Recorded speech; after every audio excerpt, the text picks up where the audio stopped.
আপনার সঙ্গে মিশবে, আপনাকে প্রচুর পরিমাণে ভালোবাসা দেখাবে, তারপরে আপনার নামে প্রচুর পরিমাণে বদনাম করবে, আপনাকে হিংসা করবে, আপনাকে দেখতে পারবে না। ওরে ভাই রে ভাই, আপনি বিশ্বাস করছেন না তো? আপনার শুভাকাঙ্ক্ষী যাদের ভাবছেন, ওরে ভাই রে ভাই, আপনি কোন জগতে আছেন? পৃথিবীটা এমনই, আপনাকে ভালোবাসা দেখাবে আর পেছনে আপনারই বদনাম করবে। ওরে ভাই, এমন আমি অনেক দেখেছি।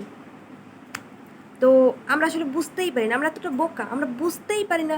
মানে এখন এমন একটা পরিস্থিতি যে আমরা চিনতেই পারি না কে আমাদের শুভাকাঙ্ক্ষী, কে আমাদের শত্রু। মানে শত্রু তার আবার দুই রকম ভাগ থাকে, কেমন আমি বোঝাই। একজন হচ্ছে প্রকাশ্যে শত্রু, আর কিছু মানুষ থাকে হচ্ছে অদৃশ্য শত্রু শত্রু তো প্রকাশ্যে শত্রু যারা, তারা কিন্তু ভালো। আর আপনার সঙ্গে মিশে যারা কুবুদ্ধি করে বা আপনার সঙ্গে শত্রুতা করে, তারা হচ্ছে প্রচণ্ড পরিমাণে খারাপ মানুষ। আমি অনেক দেখেছি ভাই, প্রচুর।